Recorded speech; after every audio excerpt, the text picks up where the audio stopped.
What's up guys, Stitch Productions here, and today we're doing another review comparing the original Transformers Cybertron Cannonball and the new Transformers Legacy Cannonball.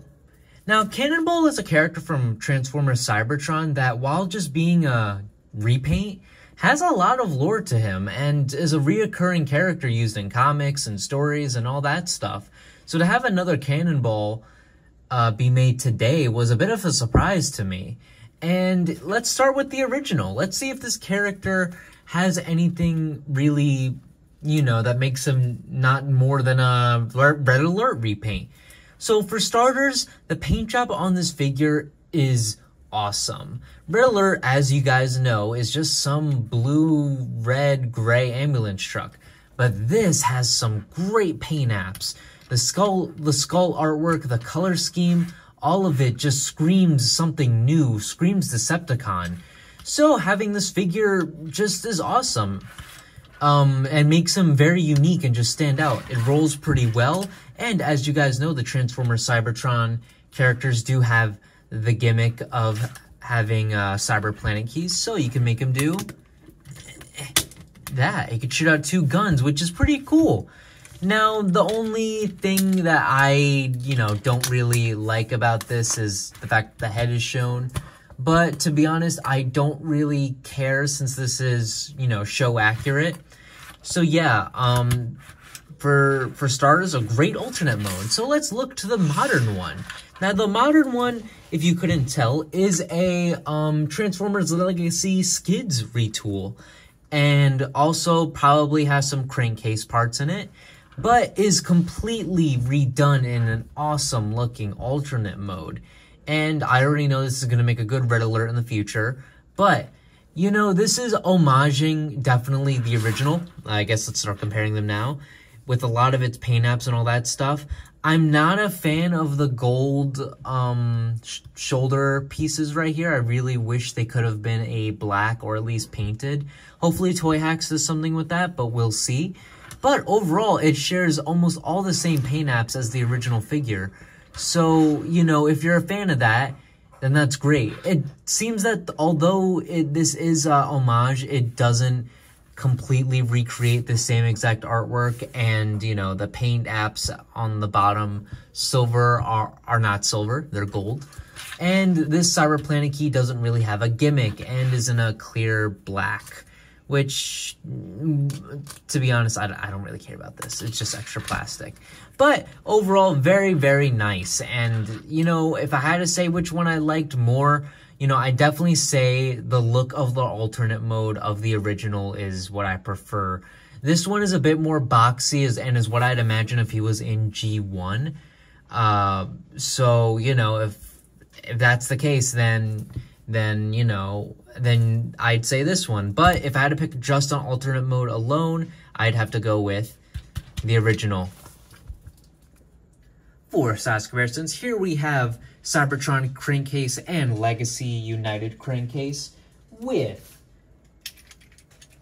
the original Cybertron Brushfire, Takara Clocker, Noise Maze, Generation Selects Hotshot, United Starscream, United Vector Prime, Galaxy Upgrade Optimus Prime, and Blitzwing.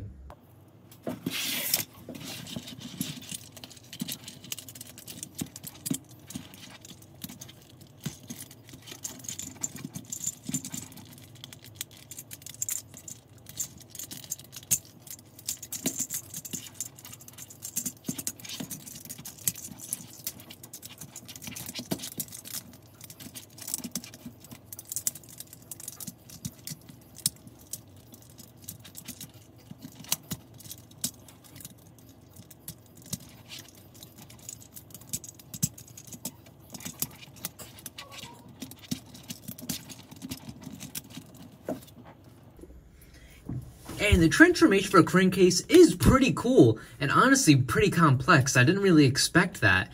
I was shocked at how fun the transformation and the transformation on the legs are. I don't know, I just wasn't expecting that at all. And the result of the robot mode is very nice, and, you know, it's an exact repaint of the original Cybertron Red Alert, which, you know, I don't mind, but in an age where, you know, a lot of characters, when they remold them, have different heads, you know, I wonder why they didn't do that, but it doesn't really matter. I don't blame Hasbro for doing that.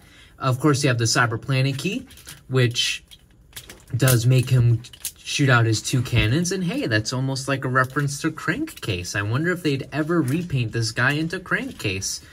A Crankcase repaint of the Cybertron, of this Legacy mold, would be pretty cool. But, yeah, as for that, he actually does come with more accessories for the robot mode.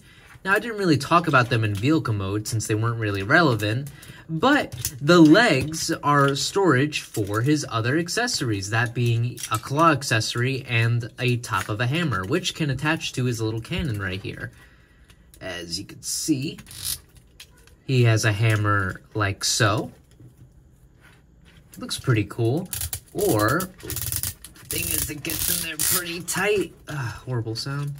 And the claw. If I had to be honest, if I had to say which one I liked more, it would probably be the hammer. But yeah, it's pretty cool. And as for posability, head can move left and right, can T-pose, has a swivel there, and can punch forward, elbow. The gun has articulation, but that's mainly because that's the transformation. Can kick forward and back. Can kind of do the spread, but that would involve his crotch also splitting in half. Can kick up that far and go back that far. Has a knee and no pivot. So yeah, overall the figure is pretty fun, but let's go on to the transformation for the Legacy one.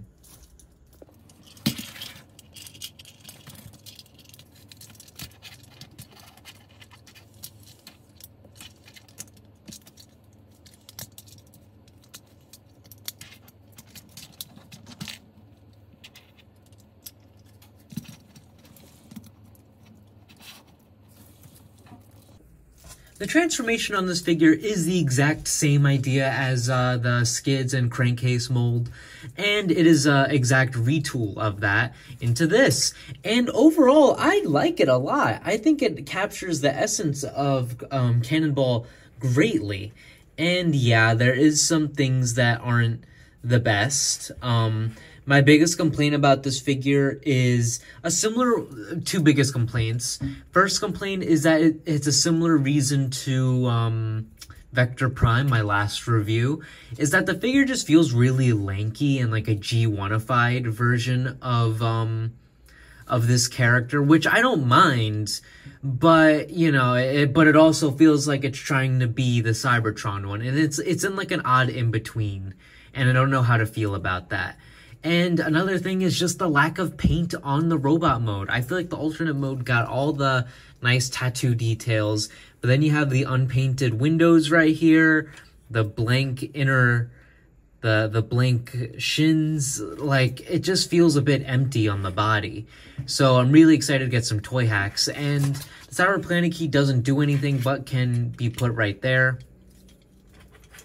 And this does come with, even though it's not really, doesn't do anything, it does come with cannons that were a part of the Crankcase mold that can go like that, and it's pretty cool. I'm really glad they included that. It references the original toy, and they get to just reuse a part.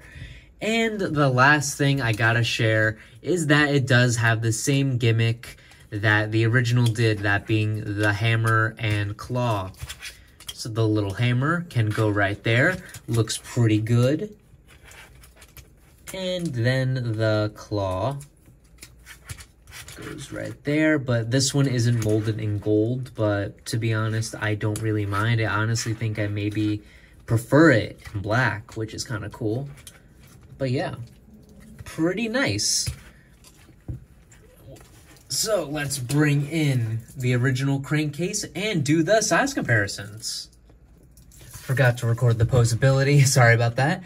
But this is the exact same as Skids and Crankcase. Head can move left and right, up and down. The shoulder, the backpack, if you want to use the cannons, need to go up, can move up. The shoulders can move up like that, can go all the way around. Has a swivel here. Elbow technically has a swivel right here since it's on a mushroom peg, but it's really hard. Swivel at the wrist, swivel at the waist.